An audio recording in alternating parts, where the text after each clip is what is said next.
Velen Kirtley. It's so good to be with you. Welcome to the fourth and final installment of the Gauteng All-Star Games Virtual Symposiums. This is the final one in the series and it's focusing all on the Olympic Games. And we have got an amazing panel lined up for you to really delve into this issue and speak to understand what is happening when it comes to the Olympic movement here in South Africa. As promised, we've got an all-star panel for you, including the SASCOC Vice President, Rwanda. She was known as the youngest board member of the Olympic and Paralympic body. That was before becoming the first Black African woman to hold a vice president's position at the body.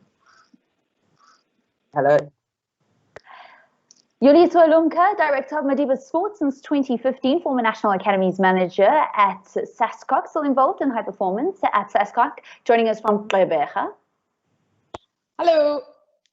2016 Olympian Alyssa Conley. She was hoping to be an Olympian in two different sporting codes after trying her hand at sevens rugby. She is a former national 100 and 200 meter champion in 2 different years. Hi Velen. Hi guys. Nice to be here.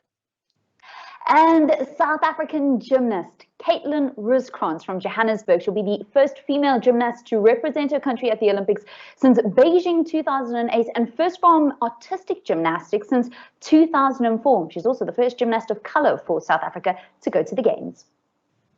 Hi, Valen. Thank you for having me.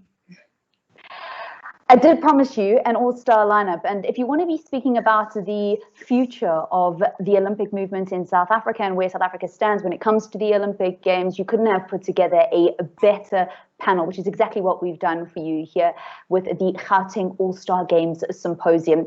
So I'm going to start with Rwandile. The effect of the coronavirus pandemic has been felt in so many different ways across sectors and across the globe. What has been the specific impact for the Olympic Games, other than, of course, the obvious that there's been a postponement? Because the effects go much deeper than that. No, I think they definitely do, Valen. I am always so in awe of our athletes who have gone through these difficulties just like the entire globe has, and they can still keep their eye on their prize and look forward to, representing their country and waking up every day to try and be the best that they can be. So I think we have to take cognizance of, the personal strain that could put on the athletes and the fact that everything is pretty much backed up in the calendar. So as SASCOC, we have to deliver Tokyo, but still not keep our eye off the ball on Paris 2024, which we should have been our full focus going forward after the delivery of the Olympics last year. So there's been a greater impact other than, the postponements, but the postponement itself has really impacted on preparation going forward. But I think, everybody, athletes, federation, SASCOC, we've kind of kept our eye on the prize and ensuring that we still deliver Tokyo and that we don't lose our mark on Paris 2024 as well. Yoli, you deal on a day-to-day basis with those athletes that are Tokyo bound and those that are hoping to go to an Olympic Games in the future. What has been that real impact that you've seen for those athletes? Because there's been no competition, and for a lot of the athletes, they build their preparation around having events to train for and little milestones to reach along the way to the big one. It's definitely been difficult, Valen. A lot of our athletes, for example, at university level, athletes stay on campus, their meals, their preparation, everything is pretty much, especially high performance athletes. These are the guys we're talking about who should be going to Olympics. So their lives are pretty much set up to be at the highest of the high performance levels in South Africa on university campuses. And then they've had to leave. And they've had to go home. And some of them, there's no Wi-Fi, so you can't even do your schoolwork. So if you can't do your schoolwork, how are you even getting your programs from your coach to train? It's been a very, very difficult year for a lot of university athletes, no doubt. I think, one of the other levels which has hit us, which maybe most people don't even think about, as we get ready now to go into the next academic year, where we're supposed to get the next level of athletes to come in from when we've had a whole year of no sport last year. So how do we recruit the next group to come in this year as well as at the same time then Alyssa and them, Caitlin and them are back in their system getting ready for the Olympics. We've got a very squished timeline for athletes to get ready, for qualifiers to happen, for all of that. And you still hope that, the vaccine does come through, that it does work, that we don't have bigger issues beyond where we are now. So that's been a very difficult year and a bit from an athlete perspective, from a student perspective. And I think Rwanda knows that delivery of Team South Africa in Tokyo now probably will be our hardest deliverable of a Team South Africa in a long time. Yeah, we'll speak a little bit more about development. You'll know exactly what it takes to get people through that pipeline. But just to help understand how important a couple of months are, to bring Alyssa into the conversation. Alyssa, if I had told you in 2019 that, this is something that probably could have happened, or the last time that you ran a track event in 2018, do you think you perhaps would have made a different decision about switching sport codes? 100%.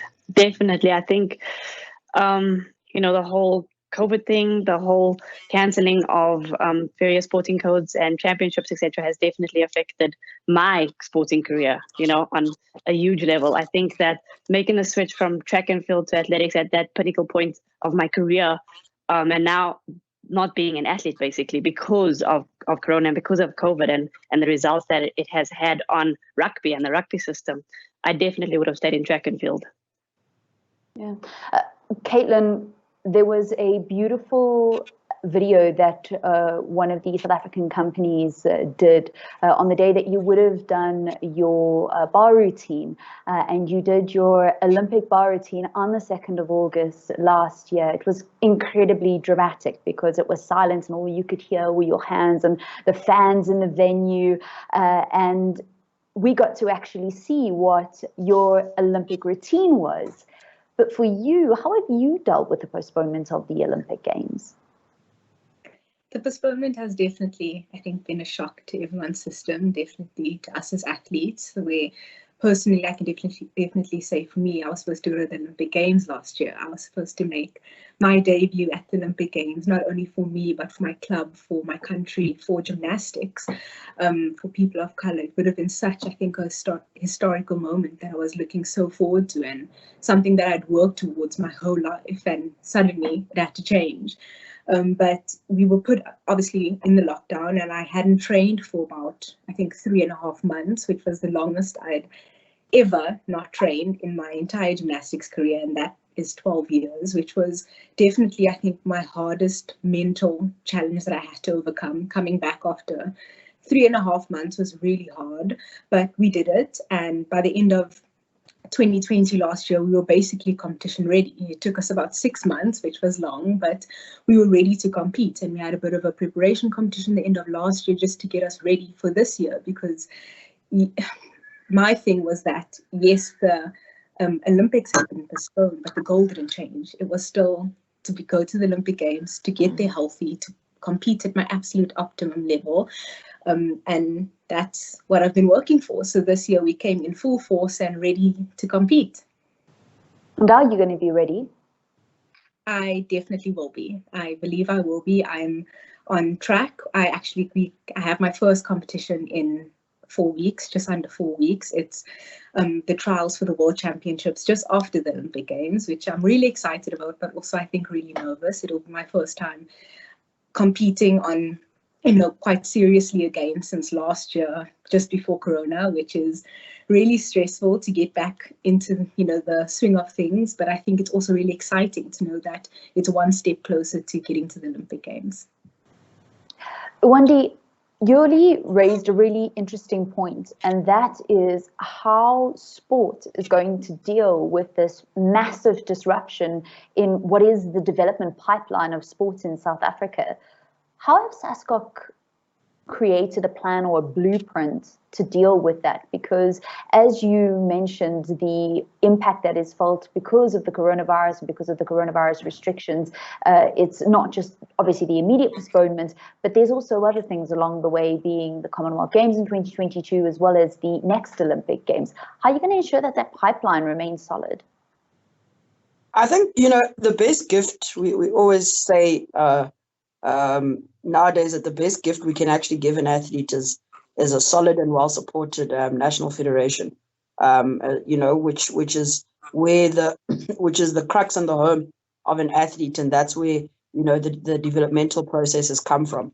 And we have been in engagements with even USA itself, where we've sat and said, let's all come together and find a way of how we're going to be working together in these 4 years, because it's unprecedented times, and we all have to kind of come together and find a new plan and a new strategy, because what we have been doing can't work anymore. I mean, Yolisa made some valid points, such as some athletes are coming from areas that don't have support for sport, but their university was giving that 100% support for them to be able to compete, on the top levels. And now you've got situations where universities are opening later, or there's lockdowns, intermittent lockdowns across the country. Then you have to keep moving in and out of your university. That disrupts any of your preparation. So I think for us, the best work we've tried to do to ensure that athletes get what they need is to work together with our members to say, let us put our heads together and map a best way. What is the best way for your particular sport, and what can and your particular organization, and how we can ensure that we all address the difficulties for your athletes. And the difficulties are nuanced. So you definitely have to do it, on a one-on-one, on a very close scale basis, because business can't be as usual. It is an unprecedented time in the world right now, and we have to come up with new strategies. Yoli, what would you say is the biggest challenge at the moment? Obviously, considering the impact of the coronavirus, but even beyond that, perhaps a long-standing problem that you found within the university sports structure? I think for the biggest challenge for us, and it will be a long-standing one, has been the fact that we've had almost a 2-year, literally almost going on a 3-year disruption for us as universities, which means, and university sport for us is time-based, it's time-sensitive, let me say. So for example, now we should have gone to World University Games this year, which should have been last year, which have also now been postponed. So if I think about, let's say, Alyssa, who would be 25 this year, who should be going to last competition, and now can't go to last competition because competition's been cancelled, and then she can't go to next year's competition because she's over age. So our biggest one is one, making sure that from a development system, we are bringing in athletes at a much younger age, for one, which is what most countries are doing. Unfortunately, in South Africa, we're not at that place yet where we can spend the kind of money that a lot of the other countries are in terms of developing athletes, especially at a high performance level. But at the same time, we need to be able to have alternative training methods. It's what Wendy was saying now. We have to get into that space where athletes are able to train outside of normal systems, outside of high performance centers, outside of the science and medicine and all of that. So that should we get in the future in another disruption like this, it doesn't fully debilitate the system and the development continuum. Yoli, you are going to be the chef de mission for the University Games that are coming up in China. How confident are you that the team will be strong enough to be as competitive as you'd like them to be?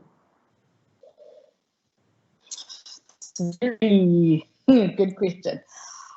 I can't say I'm as confident as I would have been 6 months ago. The team hasn't seen each other, and we are taking quite a lot of individual teams or individual sports, luckily. So that will give us quite a bit of a boost. But considering that in 2019 in Italy, we finished with 18 medals, which was the highest that South Africa has ever finished. That was number 10 out of 162 countries.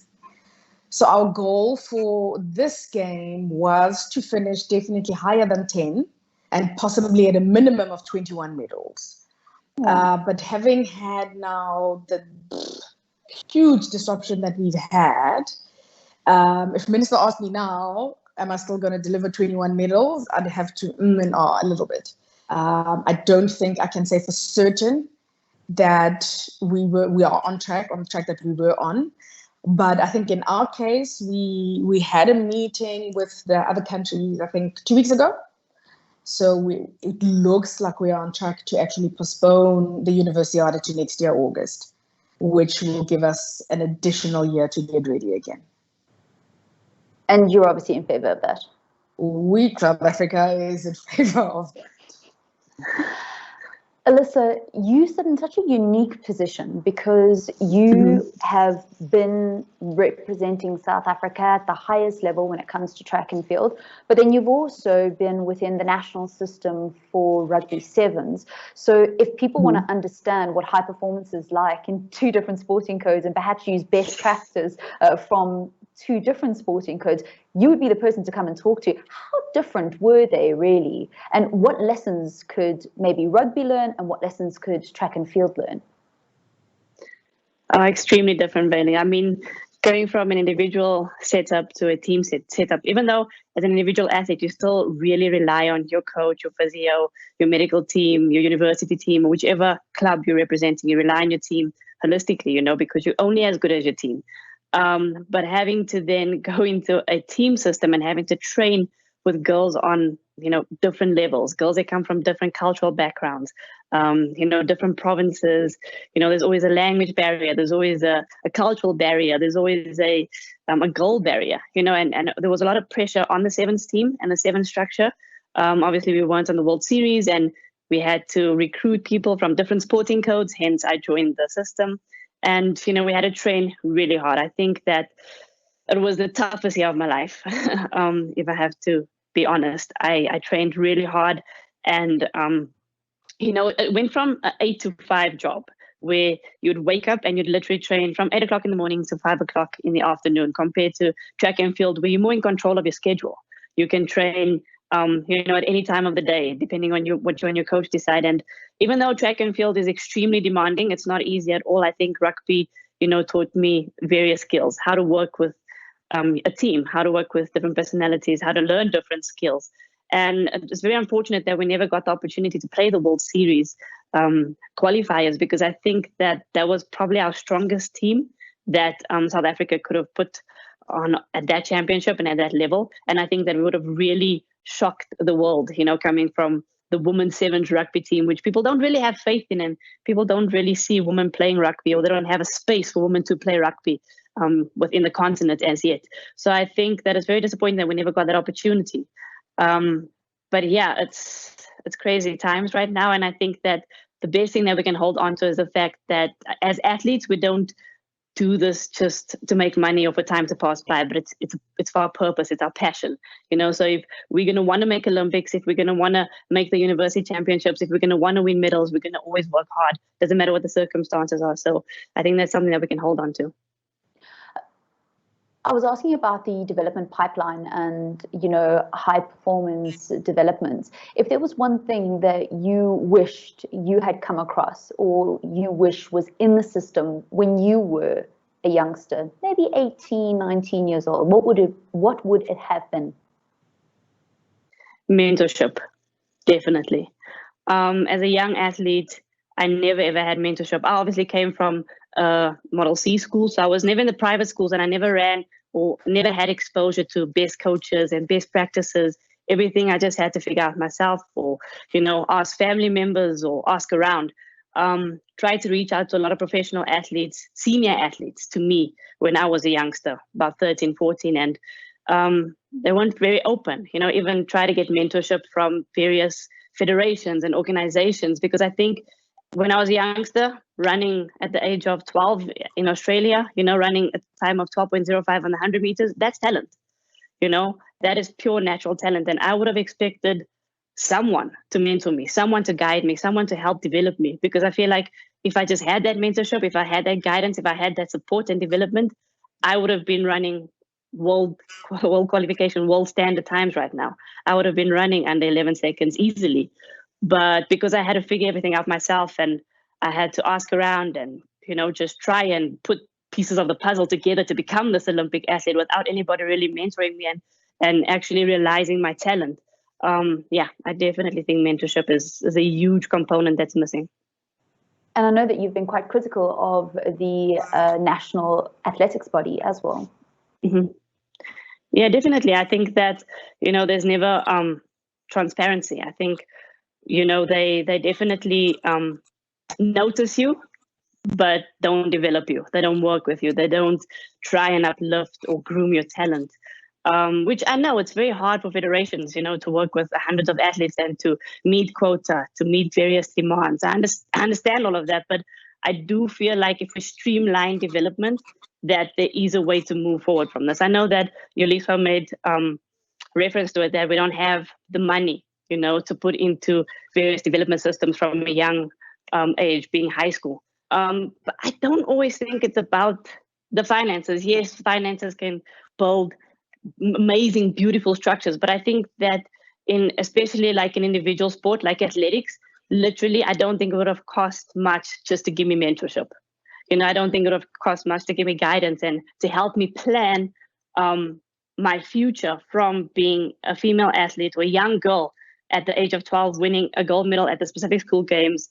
How do I get to win a gold medal at the Olympics now? And who's going to help me plan that journey? I don't think that would cost a lot of money. I think that is literally just interest.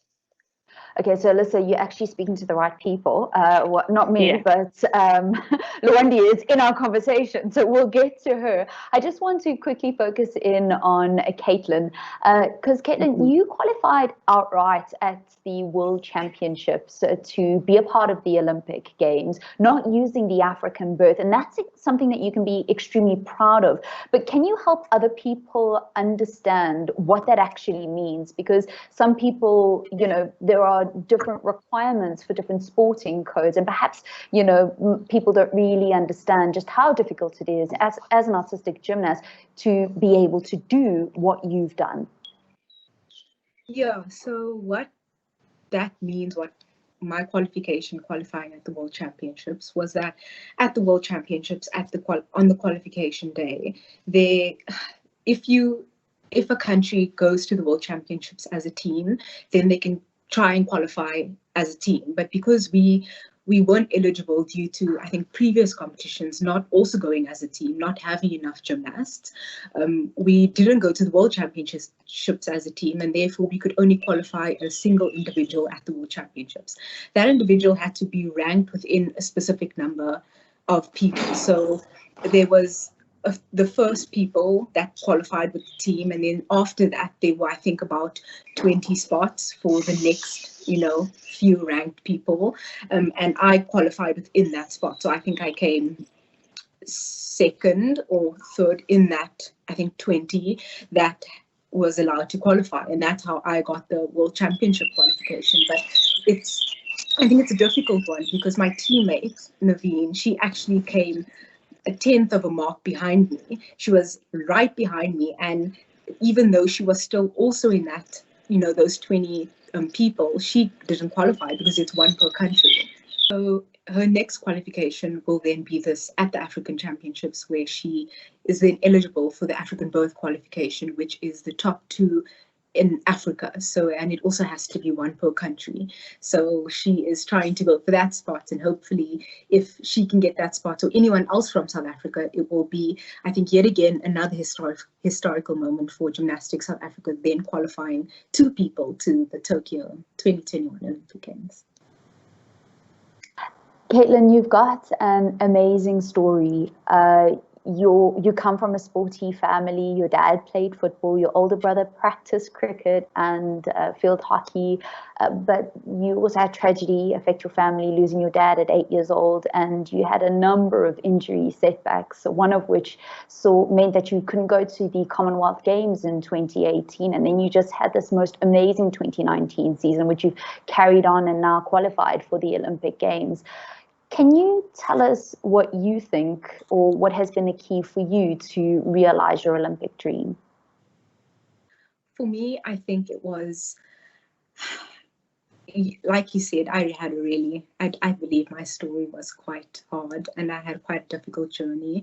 But my thing that kept me going was knowing what my goal was, and that was either the Commonwealth Games or the Olympic Games. Ultimately, as a kid, even I think not knowing the magnitude of what that is. You grow up saying, oh, I want to go to the Commonwealth Games, I want to go to the Olympic Games one day, because it's these prestigious big games that sound so cool. You know, you don't really know what it is, you don't know what it takes to get there, but that's where you want to be one day. And that's what stayed in my mind growing up, going through all these disappointments, through these setbacks, when I was at a point in my career where national championships was the highest competition I was competing, and I went through those series of injuries where every national championships I had a disaster due to different injuries, and it was really demotivating. But the thing that kept me going was knowing that I want to get there. You know, I can't stop until I've at least tried to get to the Olympics or Commonwealth Games.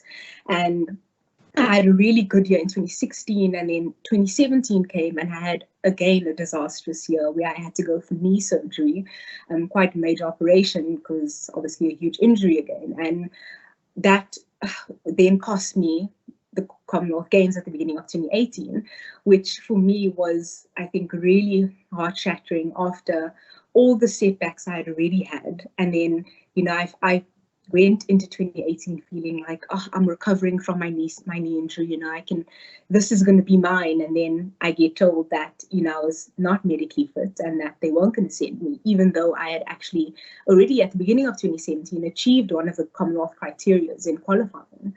So it was a really big, you know, blow to me. But at that point, I remember my coach, you know, distinctly saying to me that your comeback is always stronger than your setback, and that I need to keep my eye on the prize, and that the 2020 Olympic Games are around the corner. So I need to, you know, not slow down anymore, but, you know, pick up speed now, and this is going to be my time to shine. And I held on to that so tightly and had the best year in 2018, and then carried that on into 2019, where I had an amazing year, got my first international medal, let alone a gold medal, and then went on to qualify for the Olympic Games, which was, you know, I think the absolute cherry on top of the cake for me. Lwandi, before you became the first vice president of SASCOC, besides being a board member, you also headed up the Women's Commission, and you were very clear about what it was that you wanted the Women's Commission to achieve. One of them was being fully commercialized and women needing to profit and prosper in sports. Now, we've heard two stories from one that's Olympic bound and another that's been to the Olympic Games. How you, as SASCOC, and sitting in the position that you do, holding the values that you do, how are you going to make sure that the next Alyssa Condi is picked up by a system and is supported to reach gold, and then the next Caitlin is not only found but also fast-tracked and looked after from a health perspective? I think I did stipulate in the beginning that one of my core values is also understanding that athletes need strong national federations. A lot of people don't really understand what everybody does in the whole nutshell that is sport in itself. And I think when they understand that your development is coming from the federation, and SASCOC pretty much just gets involved, excuse me, once you qualify from some sort of, you know, multi-coded sport, and in looking after, you know, elite high performance athletes, then you understand. But we also have a secondary role, not secondary, but another role of being the mother body of sports in the country. And that, I think, is why I spoke very passionately, and I still do. I now chair, we've changed the name of the commission, Valen. It's now the Gender Commission, to look after the aspects of gender in its entirety.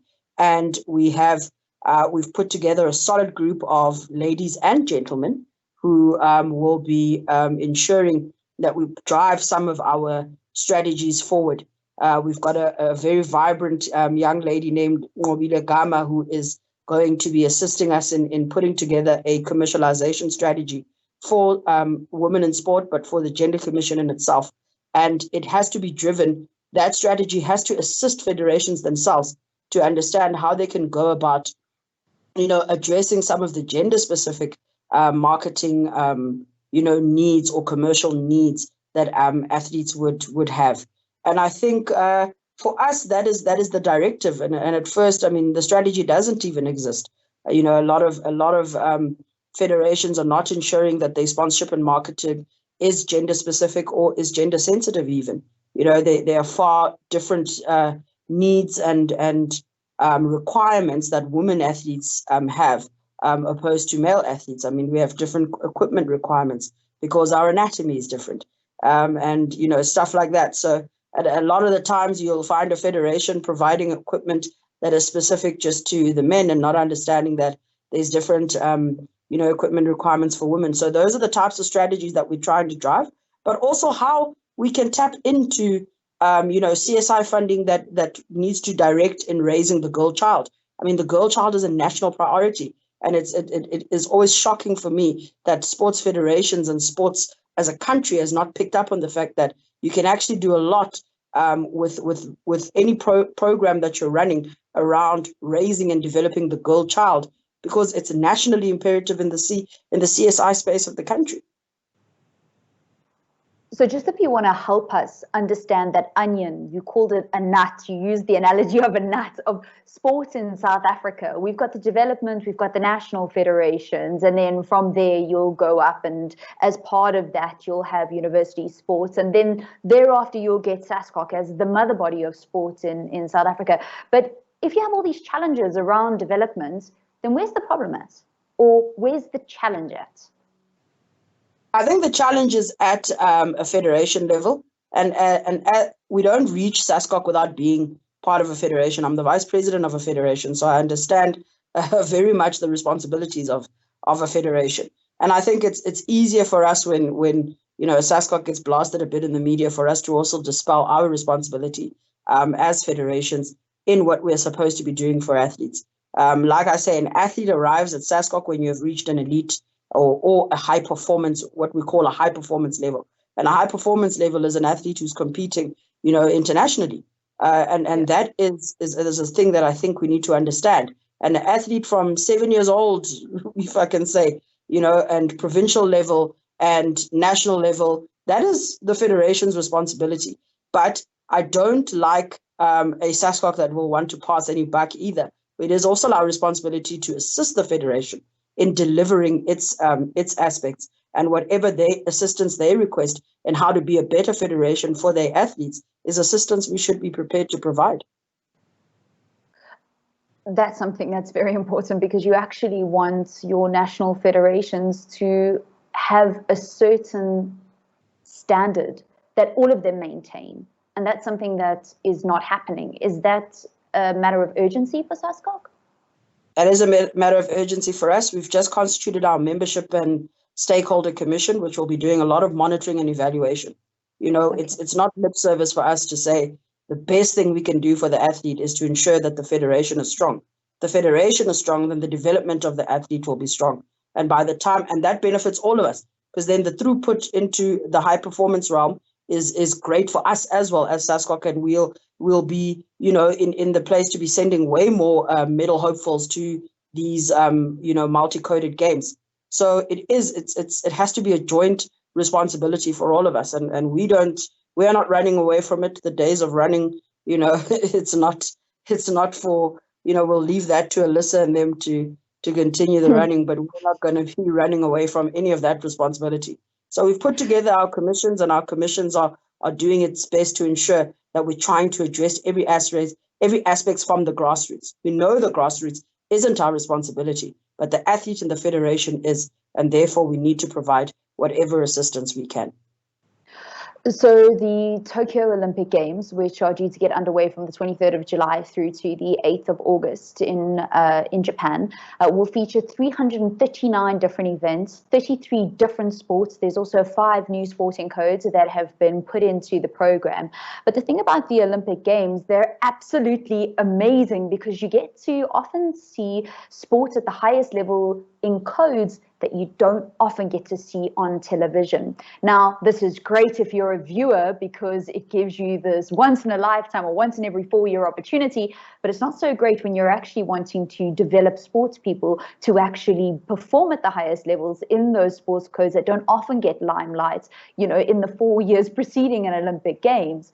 So this is where the universities come in. And Yoli, I think maybe people don't really appreciate just how difficult it is to support Olympic sport codes, you know, in a quadrennial.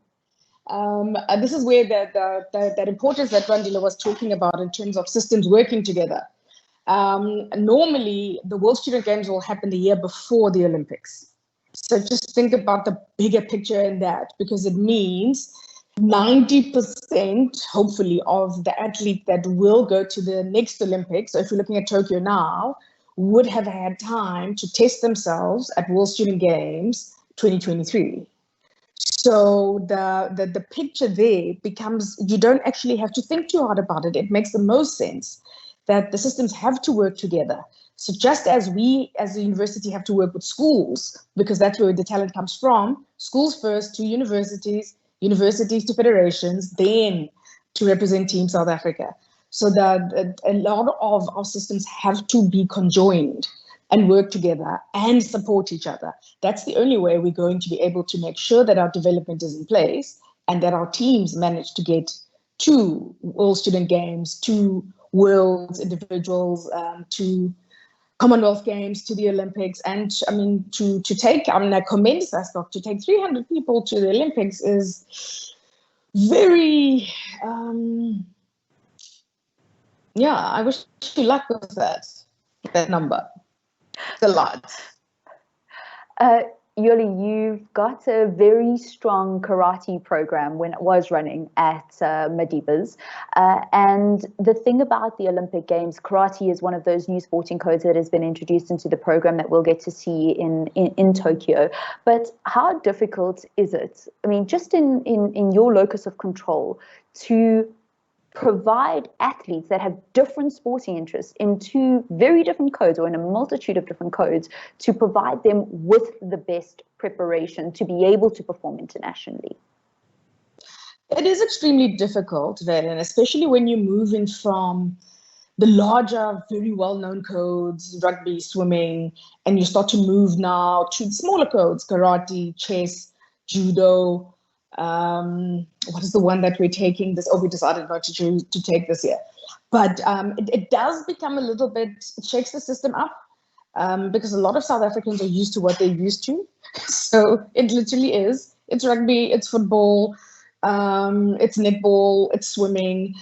So even now, the amount of work that as a country we've put into water polo, so at schools level, at varsity level, and now going into Olympic level has been major. And I do think that we believe from World University level that our water polo teams will perform. And obviously our water polo teams now at university level link very directly into SASCOC and the teams that's going to the Olympics. So I think, you know, we've developed a system that's working and it's linked.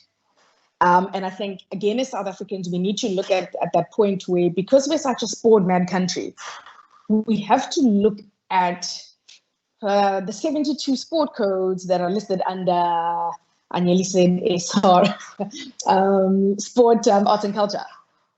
So there's 72 codes that are listed there, and we don't necessarily pay enough attention to all of them. And I think now maybe is the time for us to be able to move forward, to actually start to look at what talent there actually is, and not necessarily just at the sports that we know as South Africans. I mean, this may be an autocratic suggestion, but I'm sure not one that will surprise you all, Wandi, because I'm sure it's been posed before. Why does South Africa maybe not just choose 10 sports that we are good at, that we've got people that are shaped to be good in those sports, and then throw everything at them and just have, you know, one national academy for track and field and one national academy for swimming, one national academy for all forms of gymnastics, because we know we've got people that in the past have gone to the Olympic Games in those codes. Yoli? I would love to go with that scope. I mean, horse riding for us 5, 6, 7, 8 years ago was fantastic, even at Olympic level. But then you ask the question now, what happened? And I think that is, again, one of the things we have to think about. And that's what a lot of countries have done in terms of their support and their focus. They have gone into very specific focus areas and they put everything into that. But again, I think because South Africa is such a sport-mad country, it would be difficult for us to get into that point where we actually get to say to City Sports, sorry, step aside and wait, Khatu, let's go, Olympics. So it's one of those things that I think it's definitely opportunities we have to look at, because we do have people who are very good in some very sideline sports. Bowls, for example, is still one of our best performing sports at the Olympics. At the Commonwealth Games, yeah. Yes, at the Commonwealth Games, so yeah. But you don't hear people talking about bowls developments and academies and all of that, even though that is one of our sports that performs one of the best. It's something that we have to think about. I think Lundi knows we're due to have another sports indaba. We're very due. And I think bringing the sports people back into a room together, let's reshape our direction going forward. Alyssa, as somebody that's done 2 different sports, if you were only given an option of 5 or 10? I definitely think that it would make more sense, but like Elise says, is, how do we rate it? What is the most important in the 72 sporting codes? Because like she says, bowls. Who would have thought bowls would bring us such amazing results to the country? And if we had to limit it, we would have never found a Caitlin. So, it could be a great suggestion, but then it can also be very detrimental to our country, because being such a small country in the Commonwealth, especially, we hold on to these major stories, these awesome stories, like Caitlin being the first woman of color to qualify for the gymnastics. And if we had to limit it, I don't think gymnastics would have been in that top 5 or top 10 for our country. And then we wouldn't have found such a gem like herself. So I think it's got its pros and cons. Obviously we want to just answer for ourselves. And I would say, yes, limited, pump all the money into track and field so we can have more sponsors and bigger salaries, or even get a salary as an athlete. But I think it's a very hard one for federations to have to decide, or, so that's why I think it's by the athletes for the athletes. And I think, moving forward, maybe the federations on every single level, from development to the mother being SASCOC, should really have symposiums and endowers with groups of athletes, from a young age to past athletes, and just hear their thoughts out. Because I think that if it's by the athletes for the athletes, that's the only way we're going to develop and grow, both on an athlete level and a federation level. So yeah, it's a tough one. Well, thankfully, we do live in democratic South Africa, and everybody's got a voice and everybody's got a place. And no matter what sport you want to get involved in, if you're going to put in the time and the effort, which certainly when it comes to South African athletes, they do that. And a lot of it comes from them personally, as well as their families and their support structures, in order for them to reach the highest level, to get further support. Alyssa, what was it like for you? I mean, because the thing, track and field, they have got the ecosystem around track and field globally, it is there. World Athletics have got a host of different tiered programs. So there's a lot that you can do within the 4-year cycle. But there are lots of sports that maybe don't get that opportunity. And certainly from a South African perspective, it's only in the Olympic Games that a lot of people pay attention to it. So what do you think can be done to make sure that in the years before and after the Games, that those Olympians and those Paralympians that have represented South Africa so well on the global stage are still recognized and still get support? So that's a very interesting question. I definitely think so that the Paralympians and the Olympians don't become irrelevant, because I think that's something that us athletes really struggle with, is to stay relevant within that 4 years, whether it's on a competitive level, whether it's on a marketing level, So I think for us to stay relevant, our federations need to really utilize us, if that makes sense. From both the informational point of view as well as a competitive point of view. So, make use of us. We're Olympians. We've been there, we've had the experience, and we want to help groom those that are coming up to be future Olympians. Also hosting, from a federation point of view, hosting bigger competitive events in our country within the 4 years leading up to the big events like Olympics. Because a lot of athletes, even though we have a great structure overseas and we have a great European structure that we can run at, think about it, there's millions of athletes in the world fighting for 8 lanes, right? So how do you get that support system and that structure to help you win a lane if there's only 8 lanes and there's about 50,000 athletes fighting for that lane? So even though there is that opportunities, it's not every athlete that gets to go there. So if we don't have competitions within our local space and in our country, then it's really hard for athletes to stay relevant, to stay fit, and to progress from one Olympics to the next, or from one World Champs to the next. So yeah, I think definitely let's use what we have in our home ground. So that, I suppose, is why Lwandi started the conversation by saying our main aim at SASCOC is to make strong federations, because everything that we're speaking about comes back down to that. It comes back down to strong national federations in different sporting codes. Caitlin, when I first chatted to you, I mentioned that we got to see your Olympic program on the uneven bars.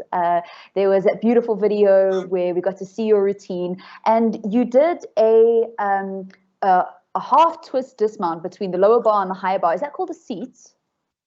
That, if I know what you're talking about, which I think you do, that specific skill is called a half. It's called like a transition. So it's a transition from the low bar to the high bar. Okay. Well, I mean, you can see I don't know the actual names of the gymnastics moves, but it was incredibly impressive. And I want to know, now that you leading up to the Olympic Games, is that the routine that you're going to be perfecting for Tokyo? Or we're going to see something different? You will be seeing something different.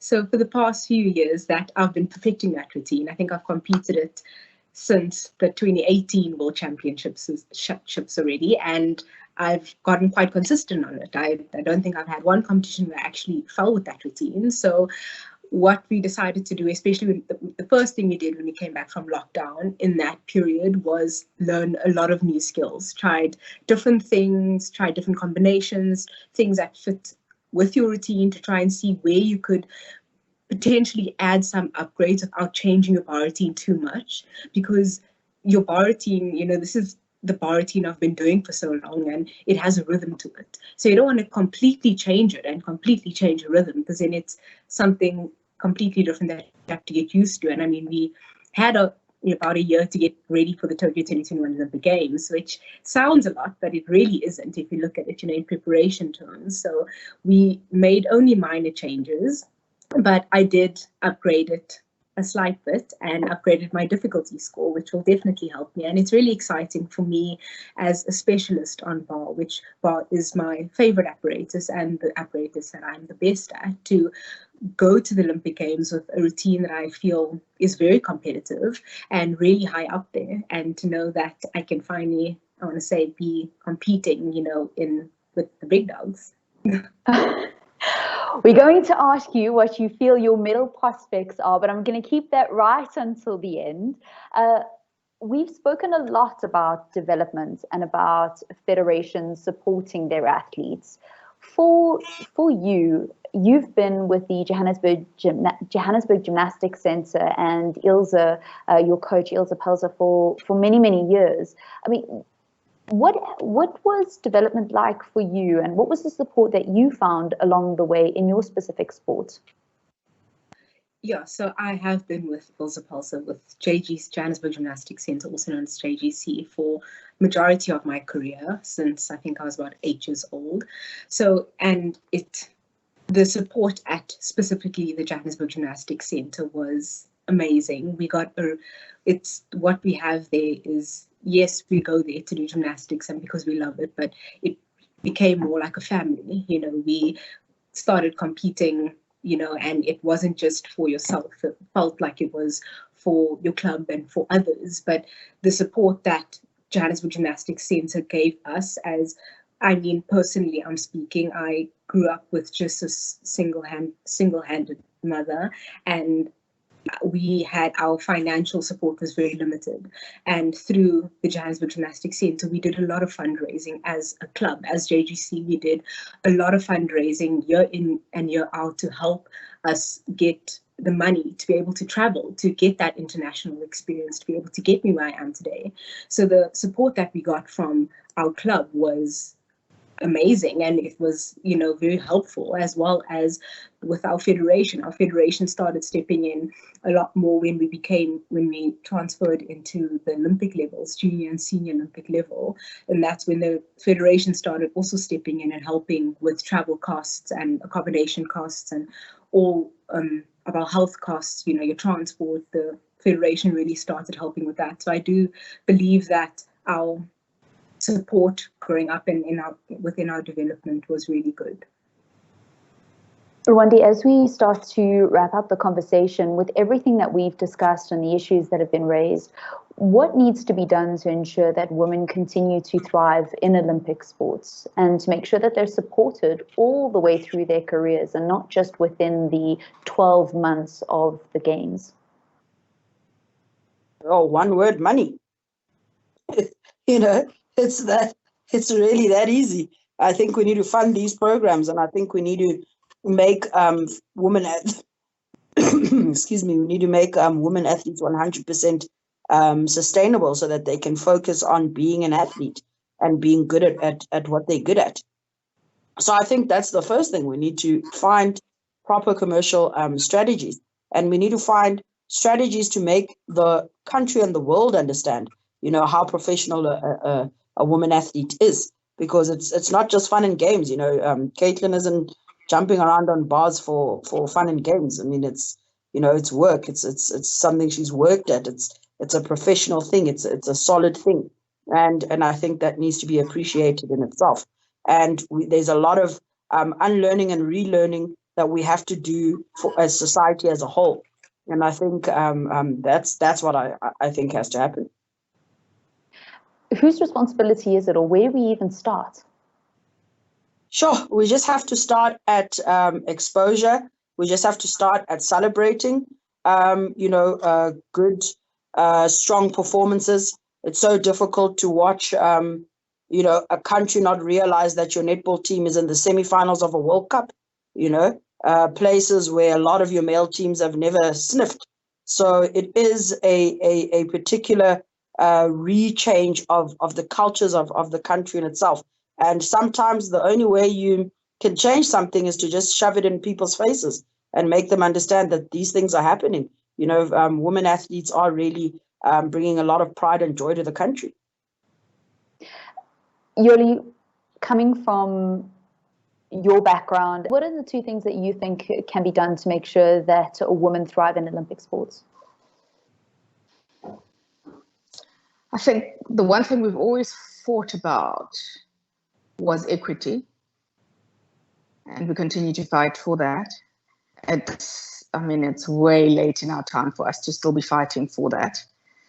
And I think Lorentile is correct. And I think the two lady athletes as well at the bottom are correct.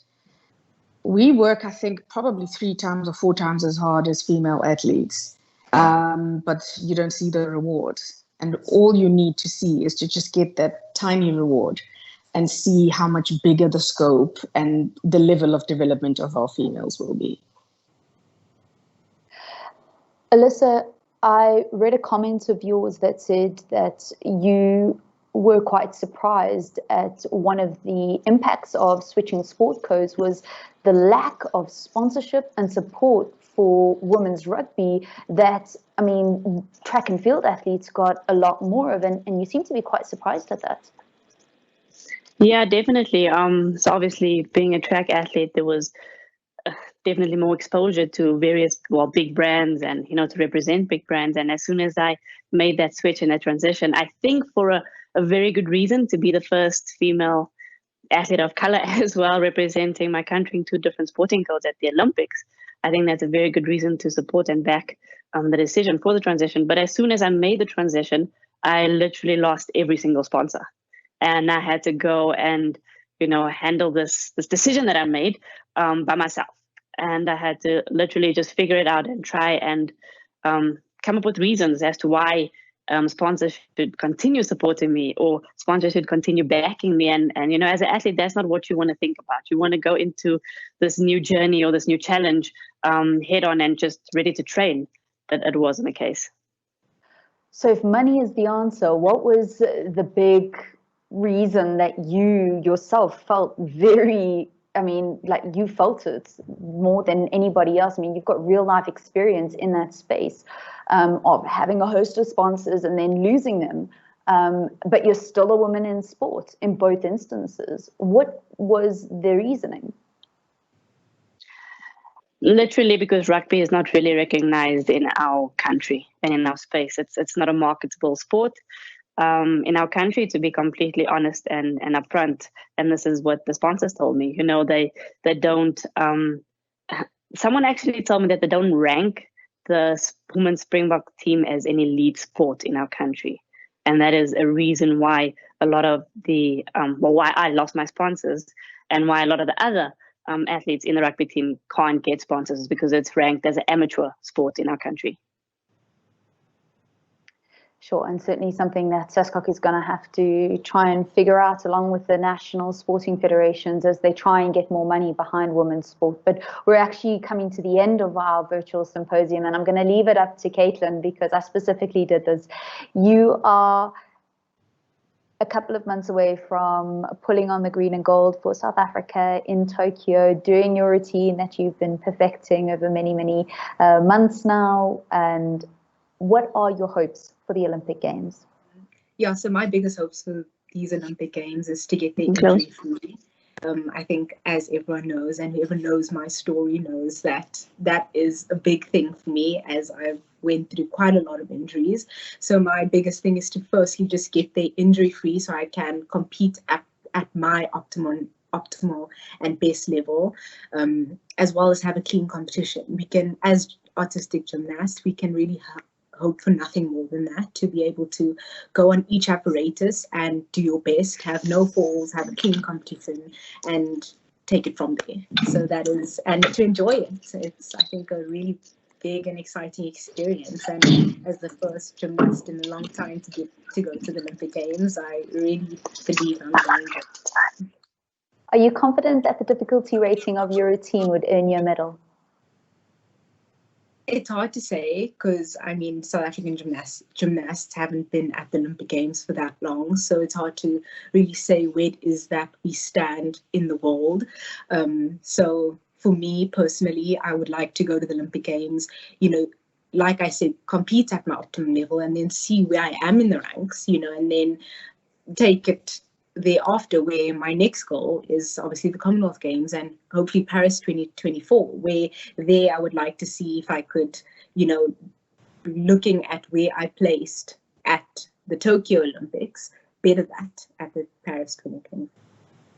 Well, you've already made history for South Africa. All the best of luck in your final preparations. And to each of our panelists, thank you so much for chatting to us today.